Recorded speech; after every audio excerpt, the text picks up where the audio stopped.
សម័យនេះគឺជាសម័យបច្ចេកវិទ្យាអញ្ចឹងចំពោះខាងវិស័យសំណង់ក៏ដើរជឿនលឿនទៅតាមនឹងដែរបងប្អូនទាំងអស់គ្នាសូម្បីតែផ្ទះក៏យើងអាចនិមិត្តបានដែរអញ្ចឹងបើសិនជាបងប្អូនចង់ដឹងថាផ្ទះនិមិត្តនឹងមានលក្ខណៈបែបណាតើទៅតាមណាជាមួយនឹងនេះខ្ញុំទាំងអស់គ្នាជំរាបសួរបងនៅខ្ញុំអាចសុំស្គាល់ឈ្មោះបងហើយនៅនេះបងកាន់ផ្នែកអីដែរបង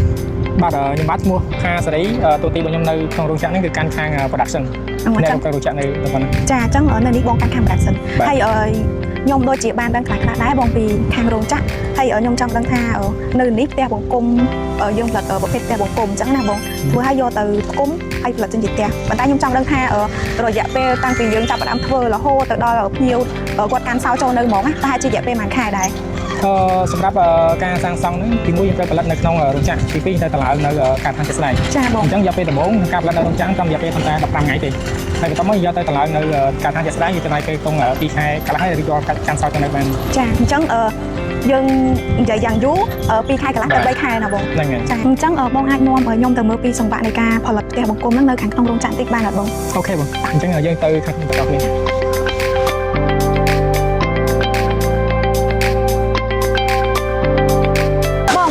ាដូចជាបានដឹងខ្លះៗថាប្រព័ន្ធទឹកភ្លើងនៅនេះគឺយើងត្រូវបានប្រកបនៅក្នុងគ្រឿងបង្គំហើយជាស្រេចប៉ុន្តែខ្ញុំចង់ដឹងថាចំណុចហ្នឹងវាសំខាន់បែបម៉េចបងអាច detail ប្រាប់ខ្ញុំបន្ថែមតិចបានអត់បងបាទចំពោះផ្ទះរបស់យើងទីខ្លាំងគឺយើងបែងចែកជា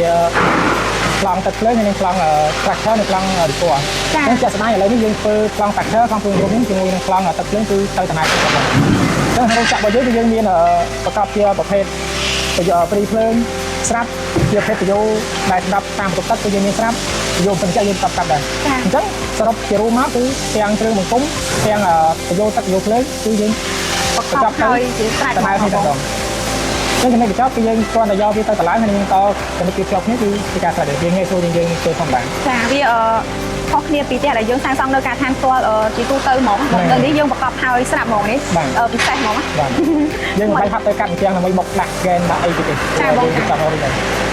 ងបងហើយខ្ញុំដូចជាបានឮមកខ្លះៗថាផ្ទះដែលសាងសង់ឡើងពីគ្រឿងបង្គំស្រាប់ហ្នឹងហេតុអីបានជាវាអាចរក្សាសីតុណ្ហភាពត្រជាក់ហ្នឹងរហូតហើយទោះពន្លឺព្រះអាទិត្យចាំងមកពីខាងក្រៅក៏អត់ក្តៅដែរតើចំណុចដែលហ្នឹងបងមានអីពិសេសដែលថានៅខាងក្រៅហ្នឹងណាបងអូខេអញ្ចឹងត្រង់ចំណុចហ្នឹងជាចំណុចសំខាន់របស់ផ្ទះរបស់យើងហ្នឹងចាអញ្ចឹងយើងមាន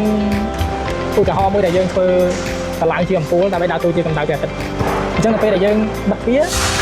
គឺកម្ដៅគឺអាចផ្លេចចេញមកក្រៅបានទេមានអារម្មណ៍ថាជាក់រត់ចាអញ្ចឹងពេលយើងបើកទ្វារវិញមានអារម្មណ៍ថាក្តៅអញ្ចឹងនៅក្នុងអញ្ចឹងតែរបស់យើងនេះគឺយើងមានដាក់នៅបន្ទះអ៊ីស្លង់ដែលយើងប្រើជា EPS ដើម្បីប្រកបនៅក្នុងជាផ្ទះមួយអញ្ចឹងអញ្ចឹងធ្វើឲ្យកម្ដៅក្នុងផ្ទះរបស់យើងនេះគឺរក្សាអត្តភាពបានល្អអញ្ចឹងវាអត់ទៅជាក្តៅប្រហែលទេចឹងនៅពេលដែលមានពន្លឺព្រះអាទិត្យជះមកខ្លាំងប៉ុណ្ណាក៏ដោយក៏បន្ទះអ៊ីស្លង់នេះទប់កម្ដៅនឹងបានយើងនៅក្នុងហ្នឹងក៏អត់ក្តៅអត់អីហើ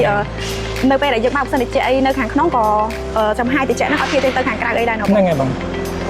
ដោយសារតែ EPS នេះវាមានតួនាទីអ៊ីស្លង់ហ្នឹងដើម្បីទប់កម្ដៅទាំងកម្ដៅនិងកាសតិចចាចឹងសន្តិភាពនៅក្នុងផ្ទះគឺផេសម្រាប់ប្រភេទប្រួយរបស់យើងនេះគឺយើងធ្វើមកអាប់ប្រួយដើម្បីបង្ហាញអតិថិជនអំពីប្រភេទកញ្ចក់របស់យើងអញ្ចឹងកញ្ចក់ប្រភេទនេះគឺជាប្រភេទកញ្ចក់ធម្មតាចាបង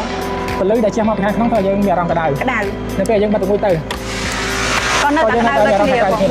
ប៉ុន្តែសម្រាប់ប្រភេទកញ្ចក់នេះវិញនៅពេលដែលយើងបើកប្រួយយើងមានអារម្មណ៍ថាក្តៅប៉ុន្តែពេលយើងបិទវិញគឺយើងមានអារម្មណ៍ថាក្តៅទេហើយសារតានេះគឺជាប្រភេទកញ្ចក់ដែលអាចរក្សាកម្ដៅបានអញ្ចឹងវាអាចទប់កម្ដៅទាំងកម្ដៅចេញនិងកម្ដៅចូលអញ្ចឹងរាល់កម្ដៅឬក៏អាកាសធាតុត្រជាក់គឺមិនអាចចេញពីផ្ទះឬក៏ចូលផ្ទះបានទេដោយសារតែកញ្ចក់ពេលនេះគឺជាកញ្ចក់ដែលទប់នឹងកម្ដៅអាកាសធាតុក្នុងចាបងហើយកញ្ចក់ពីរនេះខាងរោងចក្រគាត់ធ្វើជា simple ដើម្បីឲ្យភ្ញៀវគាត់មកបាទអញ្ចឹងជាបាទអញ្ចឹងអាស្រ័យដល់អតិថិជនបើសិនគាត់ត្រូវការប្រភេទកញ្ចក់មួយនេះគឺយើងមានរៀបចំជូនគាត់បើសិនគាត់ត្រូវការប្រភេទកញ្ចក់មួយនេះក៏យើងមានជូនគាត់គ្នាដែរយើងមានតាំងពីរប្រភេទបាទប៉ុន្តែកញ្ចក់ពីរនេះខុសគ្នាហ្នឹងហើយគុណភាពវាខុសគ្នាចាបងចឹងអាស្រ័យលើអតិថិជនដែលគាត់ជឿថាគាត់មិនត្រូវយកកញ្ចក់មួយណាចាបងកញ្ចក់មួយនេះគឺកញ្ចក់មួយនេះបាទ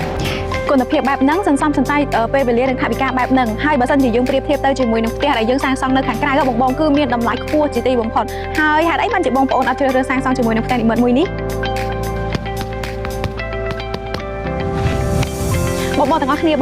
មានឃើញគ្រឿងបង្គំនៃផ្ទះហ្នឹងមើលទៅរឹងមាំហើយជាប់អត់បងហើយបងចង់ដឹងថាអាចកំបាំងនៅពីក្រោយហ្នឹងខាងរោងចក្រគាត់មានអាចកំបាំងអីដែលពិសេសហើយថ្ងៃនេះខ្ញុំចង់មកប្រាប់បងទាំងអស់គ្នាចំពោះអាចកំបាំងនៅពីក្រោយដែលធ្វើឲ្យគ្រឿងបង្គំផ្ទះហ្នឹងរឹងមាំគឺខាងរោងចក្រគាត់បានជ្រើសរើសប្រើប្រាស់ជាមួយនឹងទឹកថ្នាំលេវីតុងខៃស៊ូប ជាចុងក្រោយក៏អរគុណបងដែលផ្ដល់ជាបទពិសោធន៍ថ្មីសម្រាប់ខ្ញុំហើយនេះក៏ជាលើកទី1ដែរដែលដឹងថានៅស្រុកខ្មែរយើងមានផលិតជាផ្ទះដែលយើងគុំត្រូវតែគុំអញ្ចឹងណាបងហើយអញនិយាយបានថានៅក្នុងប្រទេសកម្ពុជាយើងគឺទើបតែមានមួយឯងហើយវាថ្មីសម្រាប់ខ្ញុំហើយអត់មានអីទេចង់អរគុណបងហើយក៏អរគុណបងទាំងអស់គ្នាដែលចំណាយពេលវេលាដ៏មានតម្លៃទស្សនាវីដេអូរបស់នាងខ្ញុំហើយបើសិនជាបងត្រូវកាត់សាងសង់ជាមួយនឹងផ្ទះនិមិត្តបងអាចតាក់ទងតាមលេខទូរស័ព្ទដែលនាងខ្ញុំដាក់នៅខាងក្រោមហើយក៏មាន Facebook Page ដែរអញ្ចឹងបើសិនជាបងចង់ដឹងព័ត៌មានបន្ថែមបងអាចតាក់ទងតាមលេខទូរស័ព្ទនិង Facebook Page ដែលនាងខ្ញុំដាក់នៅខាងក្រោមនេះអរគុណ